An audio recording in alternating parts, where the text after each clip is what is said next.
அனைவருக்கும் வணக்கம்.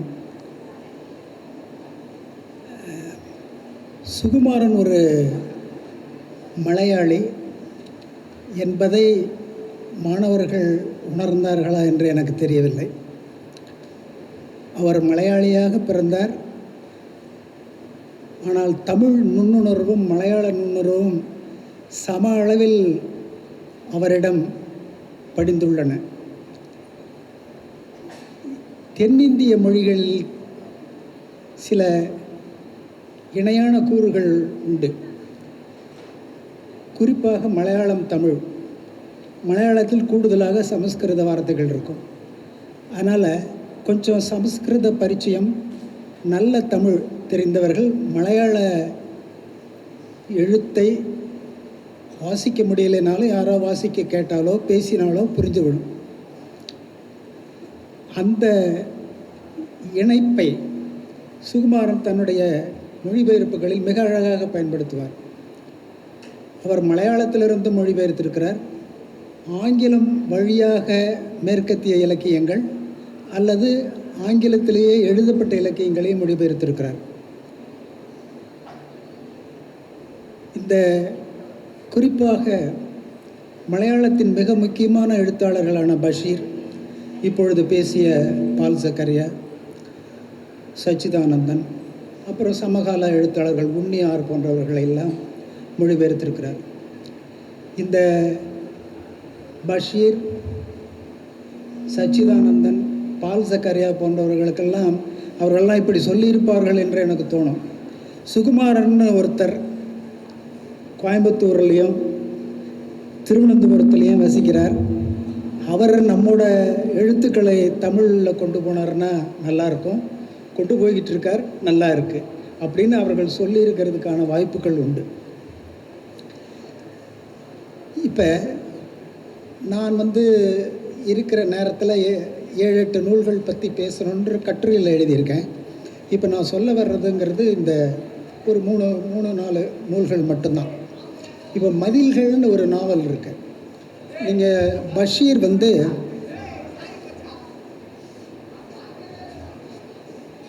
கௌமுதிங்கிற மலையாள பத்திரிகையினுடைய ஓணம் சிறப்புதழில் அந்த ஆசிரியர் இவரை எழுத கூப்பிட்டுருக்கார். அது எர்ணாகுளத்தில் நடக்குதுன்னு நினைக்கிறேன். அந்த பத்திரிகை அலுவலகம் வேறு ஒரு படைப்பு அதில் வர்றது இருந்தது. அதுக்கு பதிலாக இதை வேறு ஒரு உங்களுடைய ஜெயில் அனுபவங்களுக்கு சொல்லியிருக்கார் நண்பர்கள்கிட்ட. அதையே நீங்கள் ஒரு நாவலாக எழுதி கொடுங்களேன்னு இவங்க கேட்ட உடனே சரின்னு 4 நாள் ஒரு ஹோட்டலில் தங்கி அடித்து திருத்தி எழுதினாராம். நண்பர்கள்லாம் போய் பார்ப்பாங்களாம். இது ஓரளவுக்கு சரியாக வந்திருக்கேன்னா அடுத்த நாள் போய் பார்த்தா வேறு மாதிரி இருக்கும்.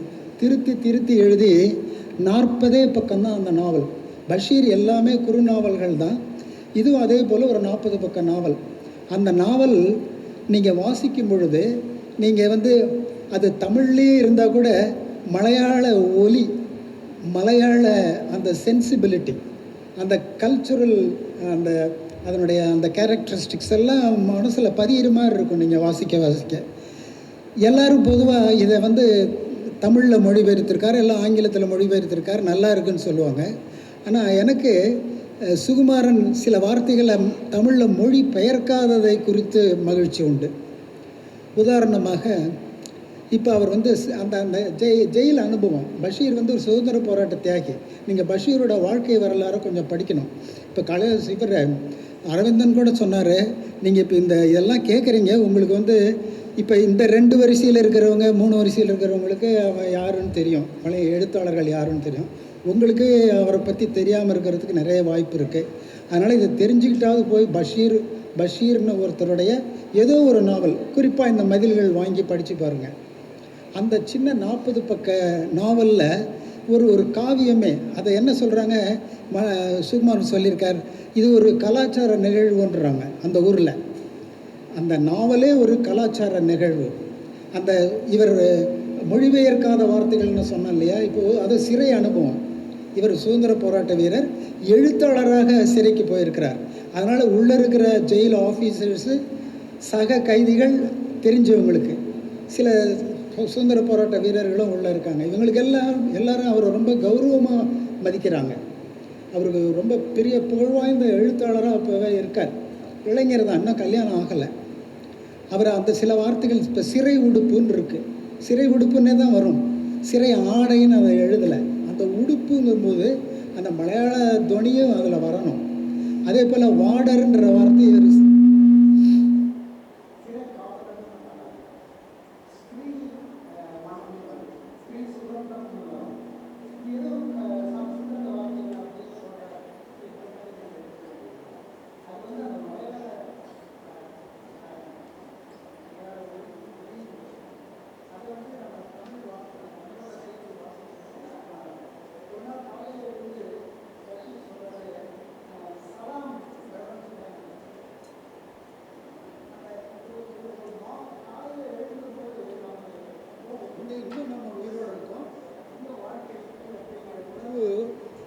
இந்த வயசில் உங்களுக்கு தோணாது, எங்கள் மாதிரி 50-60 வயசுக்கு பிறகு தோண ஆரம்பிக்கும். எமர்சன் சொல்லுவாராம், ஒவ்வொரு நாளும் காலையில் எழுந்தபோது, ஆஹா இன்று நான் உயிரோடு இருக்கிறேன், அதுவும் பாஸ்டனில் இருக்கிறேன் அப்படின்னு அவர் ரொம்ப சந்தோஷப்படுவாராம். ஏன்னா அவர் ஊர் பாஸ்டனில் இருந்திருக்கார். அந்த மாதிரி சலாம் பிரபஞ்சத்துக்கு சலாம் சொல்கிறாரு. சலாம்ங்கிற வார்த்தை இங்கே நீங்கள் வணக்கம்னு போட்டிருந்துருந்தீங்கன்னா அந்த எஃபெக்ட் வந்திருக்க போகிறதில்ல. அது மாதிரி சில வார்த்தைகளை அவர் மொழி பெயர்க்காதது குறித்து சொல்லணும். அதே போல் மலையாளத்தில் பார்த்திங்கன்னா முன்னிலையில் இருக்கிறவங்களையே படற்கையாக பேசுவாங்க. முன்னிலையில் இருக்கிறவங்களையே படற்கையில் பேசுவாங்க. இப்போ இந்த சிறையில் மதில் ஒன்று இருக்குது, நடுவில் மதிலுக்கு அந்தாண்ட பெண்கள் சிறை, இந்தாண்ட ஆண்களுக்கான சிறை. இவர் சிழுக்கையெல்லாம் அடிச்சுக்கிட்டு அணிலோடெல்லாம் பேசிக்கிட்டு ரொம்ப ஜாலியாக என்ஜாய் பண்ணுறாரு சிறை வாழ்க்கையை. ஏன்னா இவர் அவருக்கு எந்த பனிஷ்மெண்ட்டெல்லாம் ஒன்றும் கிடையாது, அவர் சௌகரியமாக இருக்கலாம். ஏன்னா மதிப்புக்குரிய எழுத்தாளர், அவர் போராட்ட வீரர், சுதந்திர போராட்ட வீரர். அப்போ மதிலுக்கு அந்தாண்ட பெண் சிறை பகுதியிலிருந்து நாராயணின்ற ஒரு பொண்ணு, நாராயணின்னு நமக்கு இப்போ தெரியாது, ஒரு பொண்ணு அந்த பகுதியில் யார் சீழ்க்கை அடிக்கிறதுன்னு அப்படி கேட்பார். நான் தான்ன்ற மாதிரி இவர் பதில் சொல்லி 2 பேரும் உரையாடல் தொடங்கி 2 பேரும் காதலில் விழுகிறார்கள். அப்போ இவர் இங்கே இருந்து கேட்குறாரு, இங்கே நாங்கள்லாம் என்ன பண்ணுவீங்கன்னாக்க, நாங்கள் ரோஜா செடியெலாம் வளர்த்துறேன்றாரு. எனக்கு ஒரு ரோஜா செடி கொடுங்கன்னு அந்த பொண்ணு கேட்பான்.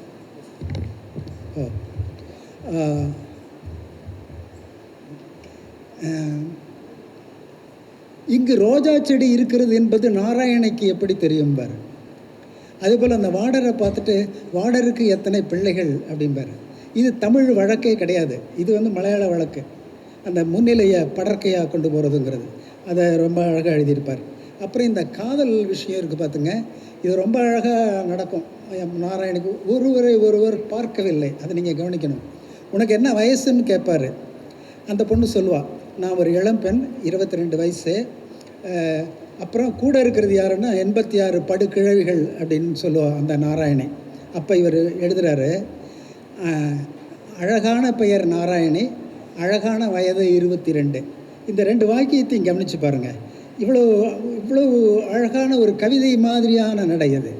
அந்த பஷீர்ன்ற ஒரு மகத்தான எழுத்தாளருடைய அந்த எழுத்தையும் அவனுடைய துவனியையும் மிக நுட்பமாக துல்லியமாக இங்கே கொண்டு வந்திருக்கார். சரி, இப்போ சுகுமாரனுடைய மொழிபெயர்ப்புகள் எல்லாத்துலேயும் பார்த்திங்கன்னா நீங்கள் ஒரு படைப்பூக்கமான மொழி இருக்கும். இது எப்படி வந்ததுன்னாக்க, எனக்கு படுறது அது உண்மையும் கூட.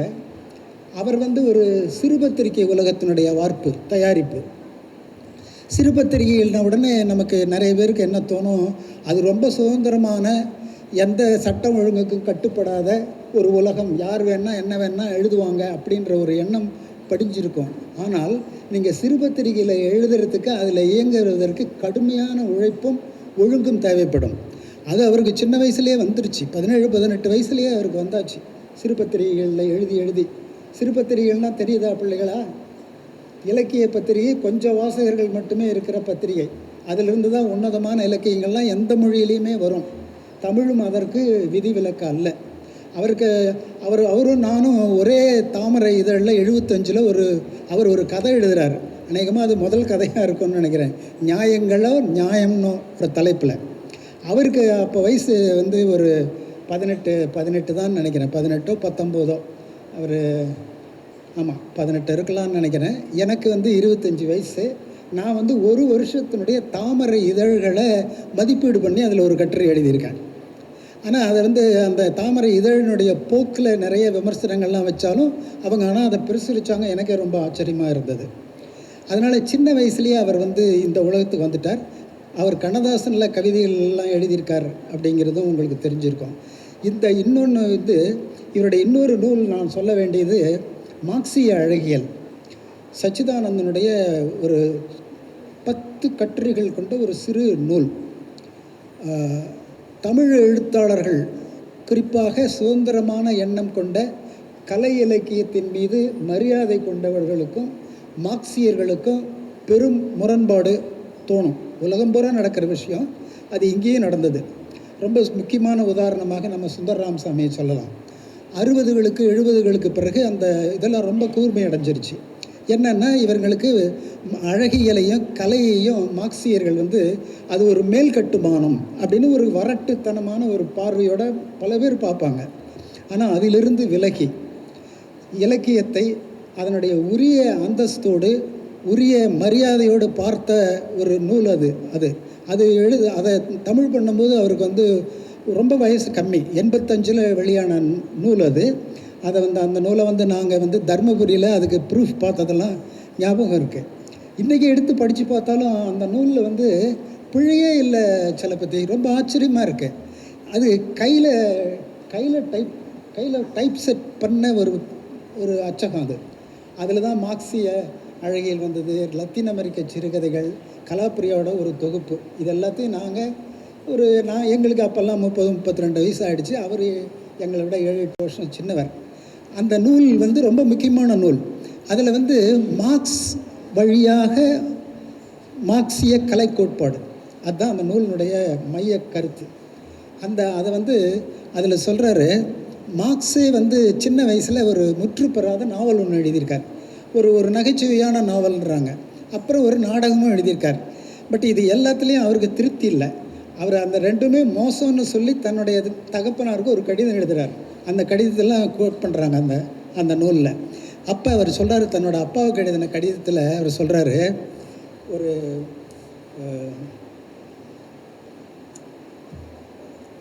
இலக்கியம்னா அது வந்து யதார்த்தத்தோடு நெருங்கியதாக இருக்க வேண்டும். ஜால வார்த்தைகள் கவிதைக்கு பதிலியாக முடியாது. சமகால புது இலக்கியங்களை பழைய கிளாசிக்கல் லிட்ரேச்சரோடு அதை உரைகளாக பயன்படுத்த வேண்டும் அப்படின்லாம் அந்த கடிதத்தில், அப்பாவுக்கு எழுதின கடிதத்தில் சொல்கிறார்.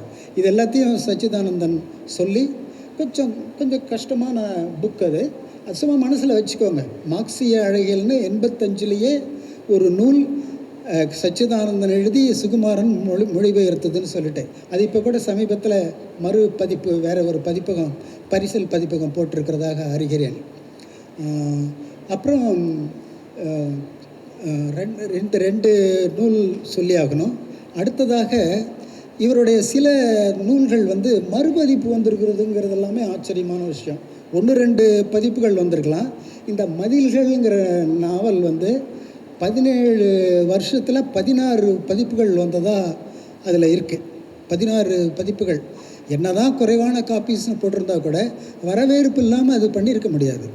அந்த நாவலினுடைய பின்னிணைப்புகளும் கொஞ்சம் நீங்கள் பார்க்கணும். எனக்கு இந்த டைம் ஏதாவது இருந்தால் சொல்லிவிடுங்கப்பா. அந்த நாவல் என்ன முக்கியமோ அந்த பின்னிணைப்பு, அதுக்கு இணையான முக்கியத்துவடைய பின்னிணைப்புகள். அதுக்காக நம்ம சுகுமாரனை பாராட்டணும். என்னென்னா, இவர் பஷீர் எழுதி கொடுத்தாரா 42 பக்க நாவல். அதை படிச்சுட்டு அந்த ஆசிரியர் குழுலாம் அப்படியே துள்ளி குதிக்குது. ஆஹா, அற்புதமான விஷயம், அருமையான நாவல் அப்படின்னு சொல்லிட்டு அந்த எடிட்டர் என்ன பண்ணுறாரு, ஒரு பிளாங்க் செக்கை கொடுக்குறாரு, பஷீருக்கு கொடுக்குறாரு.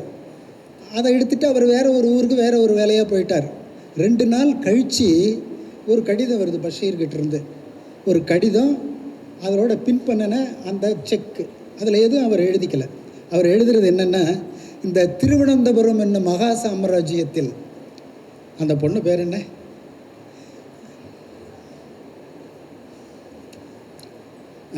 சந்திரிகா என்ற பெண்மணி வஸ்திரம் வாங்க முடியாமல் அலைவதாக நான் அறிகிறேன். அவளுக்கு ஒரு சாரி வாங்கி கொடுக்க இந்த கடிதத்துடன் பின் செய்து சேர்த்திருக்கும் செக்கை பயன்படுத்துவோன்றார். இது எங்கேயாவது உலகத்தில் நடந்து எங்கேயுமே நம்ம கேள்விப்பட்டதில்லை. ஒரு அந்த பெண்ணு சந்திரிக்கா வஸ்திரம் வாங்க முடியும், வஸ்திரம்ங்கிற வார்த்தையை சுகுமாரன் ஏன் தமிழ் பண்ணலை? வஸ்திரத்துக்கு இருக்கிற இஃபெக்ட் தமிழ் வார்த்தைக்கு இருக்காது. இது என்னோட கருத்து, நீங்கள் முரண்படலாம். வஸ்திரம் வாங்க காசு இல்லாமல் ஒரு இந்த மகா சாம்ராஜ்யம் என்ன கிண்டல் பாருங்கள்.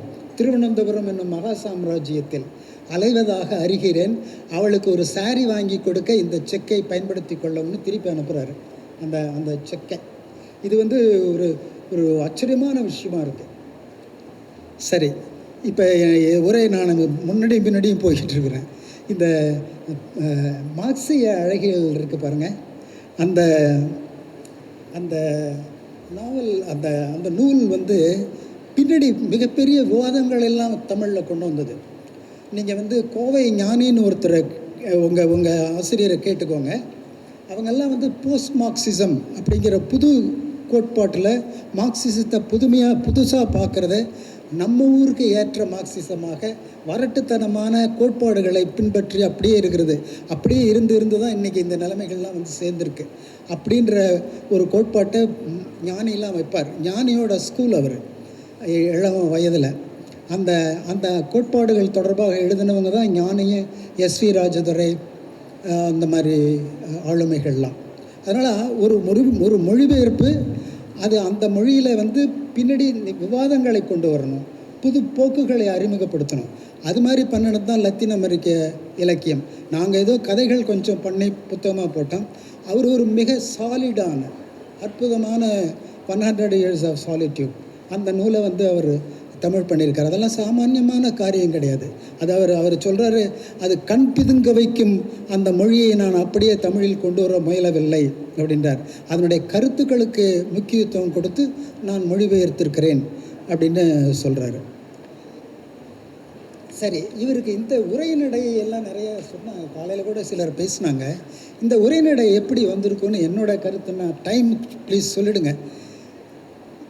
அந்த சிறுபத்திரிகை பயிற்சி ப்ளஸ் கவிதை உரைநடையில் இருக்குது.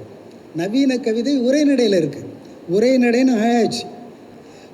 கவிதை இவர் கவிஞர், அடிப்படையில் கவிஞர். அந்த கவிதையை உரைநடையில் எல்லாம் எழுதணுன்னா உரைநடையில் அவருக்கு பயிற்சி இருக்கணும். அது சின்ன வயசுலேருந்து அந்த உரைநடை பயிற்சி அவருக்கு வந்துருச்சு. அடுத்ததாக அவர் ஊடகத்தில் வேலை பார்த்தார். ஊடகத்தில் கூடுதலான ஒரு வார்த்தையும் விரயம், அது ஒரு குற்றம். அது இவர் ரொம்ப கான்ஷியஸாக அந்த ஊடகத்தில் அந்த வார்த்தைகளை அச்சு ஊடகம் காட்சி ஊடகம் ரெண்டும் பண்ணியிருக்கார். செய்தி ஆசிரியராக தொலைக்காட்சியெலாம் வேலை பார்த்துருக்கார். அதனால் இந்த பயிற்சிகளெல்லாம் சேர்ந்து சின்ன வயசுலேருந்தே அவருக்கு ஒரு படைப்பூக்கமான தமிழ் உரைநடை அவர்கிட்ட படிஞ்சாச்சு. அந்த உரைநடையோட இலக்கிய நுண்ணுணர்வோடு செய்கிற மொழிபெயர்ப்புகளெல்லாம் இப்படித்தான் இருக்கும். அடுத்ததாக நீங்கள் இதுதான் என் பெயர், அந்த நூல்லாம் நீங்கள் வாசிக்கலாம். அது பிற காளி நாடகம், உண்ணியார் அவருடைய சில பின்னமினத்துவ கதைகள் அதெல்லாம் பண்ணியிருக்கார். இதெல்லாம் கொஞ்சம் உங்கள் ஆசிரியர்கிட்ட கேட்டு ஏதாவது நீங்கள் ஒரே ஒரு நூலாவது இவர் மொழிபெயர்த்த ஒன்று படிக்கிறீங்கன்னா, நான் ஃபஸ்ட்டு சாய்ஸாக மதில்கள் கொடுப்பேன். அசீஸ் பே சம்பவம்னு இன்னொரு நாவல் இருக்குது, காதல் தொடர்பான நாவல். அதுவும் மதில்கள், இன்னொன்று பட்டு. இந்த மூணுமே காதல் தான் மைய கருத்து. காதல் இலக்கியம் எழுதுவதில், காதல் இலக்கியம் மொழிபெயர்ப்பதில் சுகுமாரன் ஒரு வித்தகர். நன்றி.